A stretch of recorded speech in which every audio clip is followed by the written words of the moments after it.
Hello, मैं तरुण। जैसा कि हम सबको पता है कि फाइनली हम लोग का आरबीआई असिस्टेंट का एग्ज़ाम आ चुका है, जो कि 18th और 19th को शेड्यूल्ड है।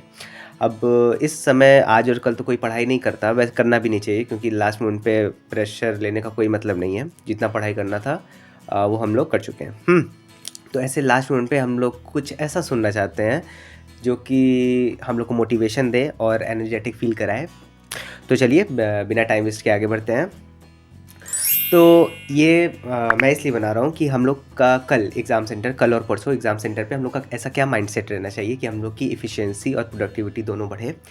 तो चलिए, पहला पॉइंट ये है कि do not overthink about exam level, cut off और रिजल्ट। ठीक है, मैं यहाँ पे 3 या 4 पॉइंट बताऊँगा, जो कि काफ़ी अच्छा है, क्योंकि जितना मैं एग्ज़ाम अभी तक दे चुका हूँ, जितना मुझे एक्सपीरियंस मिला है, वो सब पूरा मैं बहुत ही ऑनेस्टली आप लोग से शेयर करूँगा। तो पहला है कि ओवरथिंक बिल्कुल नहीं करना है। देखिए, तो अब जितना हम लोग को सोचना था एग्ज़ाम के बारे में, हम लोग काफ़ी दिन से सोच चुके हैं। तो अब ओवरथिंक करने का कोई मतलब नहीं है, क्योंकि अब थिंक नहीं, अब ओवरथिंक होगा। और ओवरथिंक केवल और केवल नेगेटिव चीज़ें ही दिमाग में लाता है, कभी भी पॉजिटिव चीज़ नहीं लाता। ओवरथिंक का सिनोनिम ही नेगेटिव सोच है। तो ओवरथिंक करने से क्या होगा कि जब आप फालतू का सोचेंगे, तो वही कट ऑफ कितना जाएगा, एग्ज़ाम लेवल क्या होगा, रिज़ल्ट क्या होगा, यही सब दिमाग में आएगा। और फिर ये सब भी आने लगता है कि यार मैं नहीं कर पाऊँगा, मॉक मेरा इतना गंदा जाता था, लास्ट मोमेंट पे ऐसा नंबर आता था।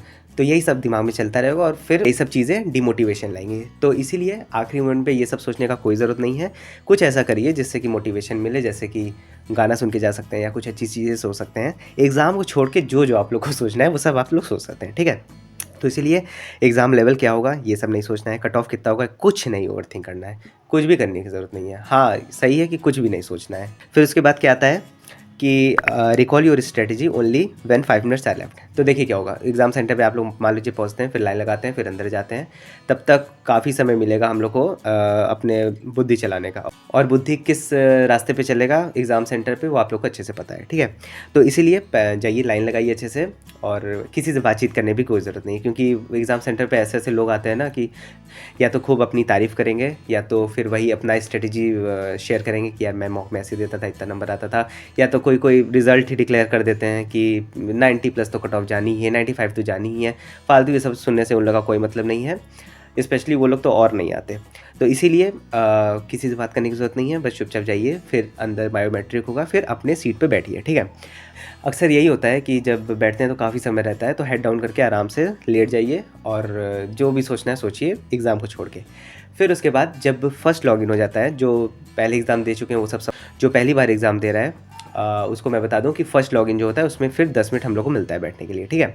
तो उसमें तो वही आधार कार्ड में जो इन्फॉर्मेशन लिखना रहता है, आधार कार्ड के फ़ोटोकॉपी में, तो वो सब लिख लीजिए उन सब में टाइम। फिर जब आखिरी का 5 मिनट बचे ना, तो फिर जो आप लोग मॉक देते समय स्ट्रेटजी बनाते थे, तो या जो भी बनाते थे, जो भी आप लोग की स्ट्रेटजी हो, वो एक बार रिकॉल कर लीजिएगा, और बस एक बार रिकॉल कीजिएगा कि कैसे-कैसे पेपर हम लोग को सॉल्व करना है, बस। और इसके अलावा इसलिए 5 मिनट कह रहा हूँ, क्योंकि अगर इससे ज़्यादा टाइम सोच रहे हो तो वो ओवरथिंक में बदल जाएगा, और ओवरथिंकिंग बिल्कुल नहीं करना है। मैं बार-बार एम्फसाइज़ इसीलिए कर रहा हूँ क्योंकि ओवरथिंक बहुत ही खतरनाक साबित हो सकता है उस टाइम। तो ये हो गया। अब सबसे इम्पोर्टेंट पॉइंट जो आता है कि मैं अपना कुछ स्ट्रेटजी आप लोग से शेयर कर लूँ। स्ट्रेटजी यही रहेगा कि हम लोग का कल जो एग्ज़ाम स्टार्ट होगा, तो हम लोग को कैसे, कौन सा सेक्शन कैसे स्टार्ट करना है या कैसे देना है, इस बारे में। तो अब line by line, step by step मैं बताता हूँ। तो देखिए, सबसे पहले खुलता है इंग्लिश, ठीक है?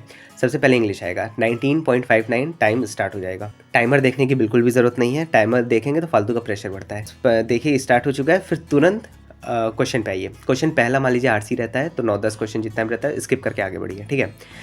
आरसी और पैराजंबल, इन दोनों को सबसे पहले स्किप करना है, पहले नहीं ट्राई करना है। क्योंकि देखिए अभी काफ़ी लोग बोलते होंगे कि इसमें मैक्सिमम अटेम्प्ट 100 अटेम्प्ट करना है, 90 प्लस अटेम्प्ट करना है, तो इसमें लाइन से चलिए, ऐसे टाइम वेस्ट होगा, ये है वो है। कुछ नहीं, आप लोग जैसे अपना मॉक देते थे वैसे ही दीजिए, और मैं तो यही कहूँगा कि लाइन से बिल्कुल मत चलिए, पहले ईजी क्वेश्चन पिक कीजिए, फिर डिफ़िकल्ट क्वेश्चन। वैसे डिफ़िकल्ट क्वेश्चन आना है नहीं, लेकिन in comparison with easy question, तो उससे डिफ़िकल्ट अगर जो आए उसको थोड़ा-सा छोड़िए, रुकिए, और फिर ईज़ी क्वेश्चन पहले पिक कीजिए। तो इंग्लिश में क्या करना है, पहले आरसी और पैराजंबल अगर आता है तो उसको स्किप कीजिए, और बाकी जितना मिसलेनियस रहता है ना, वो सब तुरंत स्पीड के साथ। और सबसे इंपॉर्टेंट बात ये है कि आरबीआई असिस्टेंट का एग्ज़ाम है, ईज़ी पेपर आएगा। तो इसमें स्पीड और एक्यूरेसी बिल्कुल साथ में रखना है।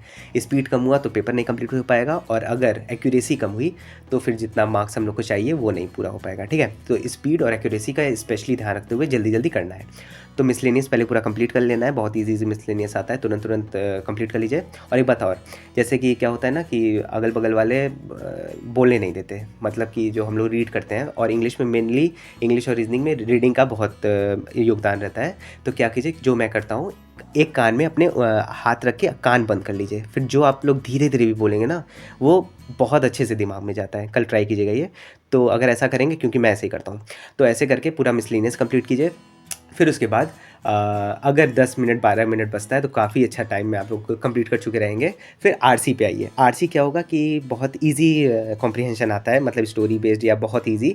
तो सबसे पहले पूरा आरसी पढ़ लीजिए, क्योंकि बहुत बड़ा भी नहीं रहेगा, और एक बार पूरा पढ़ लिए रहेंगे तो दिमाग में रहेगा, और बहुत कंसंट्रेशन के साथ पढ़िएगा। वैसे ही कान पे हाथ रख के एक ही कान बंद कीजिएगा। फिर उसके बाद जब फिर 9-10 क्वेश्चन जितना भी आएगा बहुत ईजिली पूरा सॉल्व हो जाएगा, क्योंकि दिमाग में पूरा रहेगा, ठीक है। फिर उसके बाद 4-5-6 मिनट जितना भी बचता है, फिर उसमें पैरा जंबल में क्या होगा, वो भी ईजी आएगा। तो line by line para jumble पूरा पढ़िएगा। फिर उसके बाद क्रोनोलॉजिकल ऑर्डर में ईजिली आप लोग लगा सकेंगे, ठीक है। इसमें स्पेशली ध्यान दीजिएगा एक्यूरेसी का, क्योंकि अगर एक दो क्वेश्चन फंसाने वाला रहता भी है तो उसको आप लोग छोड़ सकते हैं। ऐसा नहीं है कि मुझे पूरा 30 में 30 करना है, ऐसा कुछ नहीं। अगर आ रहा है तो वैसे 30 क्वेश्चन आराम से हो जाएगा, क्योंकि पेपर इजी आता है, ठीक है। तो इंग्लिश ऐसे हो जाएगा। फिर खुलता है मैथ्स। मैथ्स में क्या है कि सबसे पहले वही है, स्पीड मैथ्स ढूंढिए, जिसमें कि सिंप्लीफिकेशन आता है, 10-15 आराम से आएगा। फिर या तो नंबर सीरीज या तो क्वाड्रेटिक आएगा, ठीक है। फिर उसके बाद डीआई और फिर अरिथमेटिक। तो देखिए क्या करना है मैथ्स में। सबसे पहले स्पीड मैथ्स, तो सिंप्लीफिकेशन। मान लीजिए 15 आता है, तो 15 करते करते ना क्या होता है कि जब हम लोग एक एक करने लगते हैं तो 15 बहुत ज़्यादा लगने लगता है, और फिर हम लोग को लगता है कि अरे, क्योंकि फिर टाइमर अगर देखते हैं, वैसे टाइमर देखिएगा नहीं, बिल्कुल टाइमर देखने की जरूरत नहीं, कल एक बार ट्राई कीजिएगा। टाइमर देखेंगे फालतू का प्रेशर बढ़ता है। तो क्या होता है ना कि जब आप लोग टाइमर देखेंगे तो 13 या 14 मिनट बचा रहता है, हम लोग सिंप्लीफिकेशन पे रहते हैं, तो लगता है कि अरे अभी तक सिंप्लीफिकेशन में ही है। तो ये सब सोचने की बिल्कुल ज़रूरत नहीं है, क्योंकि सिंप्लीफिकेशन ही इतना आ जाता है। क्योंकि अगर मान लीजिए सिंप्लीफिकेशन पीओ लेवल का अगर बात करें तो 5 सिंप्लीफिकेशन आता है, तो इसमें हम लोग का 2-3 मिनट में हो जाता है। तो हम लोग को लगता है कि वाह जल्दी हो गया, लेकिन इसमें नहीं। इसमें क्या होता है कि 10-15 अगर आता है, तो अगर 15 भी आप लोग 6-7 मिनट में लेके कर रहे हैं तो काफ़ी अच्छे स्पीड से करें, क्योंकि आधा पेपर तो हम लोग का वहीं ख़त्म हो जाता है। तो अगर 7-8 मिनट लग रहा है, सिंप्लीफिकेशन अच्छे से करिए, क्योंकि एक्यूरेसी भी ध्यान रखना है। तो जल्दी जल्दी इसमें स्पीड बहुत शुरू से ही बना के रखिए। तो फिर जल्दी जल्दी ये करना है। फिर उसके बाद तुरंत क्वाड्रेटिक आए तो क्वाड्रेटिक करिए, ठीक है। नंबर सीरीज़ को अभी रोक दीजिएगा, क्योंकि नंबर सीरीज़ कभी कभी फंसा देता है। तो क्वाड्रेटिक आता है, क्वाड्रेटिक करिए। फिर उसके बाद तुरंत डीआई पे जाइए। डीआई इजी आता है, तो जल्दी से एक्सट्रैक्ट करके उसका डेटा जल्दी जल्दी उसका 5 क्वेश्चन कर दीजिए। फिर नंबर सीरीज़ पे जाइए, क्योंकि चांस है कि रॉन्ग नंबर नहीं आएगा, तो मिसिंग आता है, फिर तुरंत उसको कैलकुलेट करके करिए। फिर एट लास्ट अगर टाइमर 5-6 मिनट बचता है, क्योंकि 35 क्वेश्चन थोड़ा सा मुश्किल रहता है मैथ्स में करने में, लेकिन अगर स्पीड रहे तो आराम से हो जाता है। अभी मैं अपना शॉर्ट्स में मॉक डालूंगा, तो उसमें देखिएगा, उसमें बहुत अच्छे से मैं किया हूँ। तो फिर उसके बाद क्या होता है कि जितना फिर लास्ट मोमेंट में बचता है, तो अब अरिथमेटिक जो 10 या 15-10 क्वेश्चन मान लीजिए आता है, तो उसको कैसे सॉल्व करना है। तो सबसे पहले ऐसा नहीं है कि पहला अरिथमेटिक जो दिख रहा है वही करना है, नहीं। पहले इजी वाला अरिथमेटिक, जो जैसे कि टाइम एंड वर्क अगर आपको अच्छा लगता है, या एज वाला तुरंत सॉल्व हो जाता है, तो ये सब पहले पिक कीजिए और पहले इन सबको करिए। क्योंकि अगर पहला ही अगर आप लोग SICI अगर आप लोग को कठिन लगता है और वही उठा लेंगे, तो उसी में पूरा टाइम वेस्ट चला जाएगा। तो इसीलिए हम लोग को नंबर खींचना है धीरे धीरे। तो ईजी अरिथमेटिक भी करिए और फिर उस पर बाद धीरे धीरे जाइए।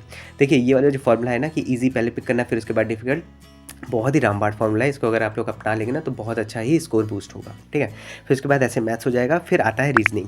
रीजनिंग क्या है कि सेम चीज़, पहले पज़ल आता है, तो अभी नहीं कीजिए पज़ल। अगर जो मॉक में अगर लाइन से करते हैं तो वो कर सकते हैं, उसको कोई दिक्कत नहीं है। अगर मैं कैसा करता हूँ कि पहले जो पज़ल वज़ल आता है सब स्किप करके पहले मिसलेनियस ट्राई करता हूँ। पूरा मिसलेनियस कंप्लीट करने के बाद फिर जब टाइमर में 12 या 13 मिनट बचता है तो पज़ल पे जाता हूँ। पज़ल भी छोटा छोटा आएगा, क्योंकि RBI असिस्टेंट का एग्ज़ाम है तो ईजी ही आता है। तो जल्दी जल्दी 3-3 4-4 लाइन का आता है, तो जल्दी जल्दी पूरा पज़ल कंप्लीट कर लेना है। इसमें भी पज़ल इजी टू हार्ड, मतलब जो आप लोग फैमिलियर जिससे ज़्यादा हो तो वो पज़ल पहले उठाइएगा, फिर उसके बाद हार्ड पे जाइएगा, ठीक है। तो ऐसे रीजनिंग कंप्लीट हो जाएगा। तो बस ये रही मेरी स्ट्रेटजी, और ऐसे अगर आप लोग फॉलो करेंगे तो बहुत अच्छा पेपर जाएगा। बस एक चीज़ का ध्यान रखिएगा कि ओवर थिंक नहीं करना है कोई भी कट ऑफ रिज़ल्ट और एग्ज़ाम लेवल के बारे में। और प्लस एग्ज़ाम देते समय कंप्यूटर के आगे आप लोग बैठेंगे तो अपने दिमाग में बस ये चीज़ रखिएगा कि टाइमर नहीं देखना है, टाइमर देखने से फालतू का प्रेशर बढ़ता है। फिर उसके बाद स्पीड शुरू से ही करना है, क्योंकि अगर स्पीडली आप लोग काफ़ी क्वेश्चन कर लेंगे ना तो जो कॉन्फिडेंस आता है वो स्पीड और बूस्ट कर देता है। तो उस स्पीड के साथ फिर बाकी क्वेश्चन भी अच्छे से कंप्लीट कीजिए। और बस इसके बाद good luck brothers and sisters. काफ़ी अच्छा पेपर जाएगा अगर आप लोग ये सब फॉलो करते हैं तो। सो कल आप लोग आके अपना अटेम्प्ट्स वगैरह बताइएगा, पोल में मैं कराऊंगा। तो बस happy ending, thank you, bye bye.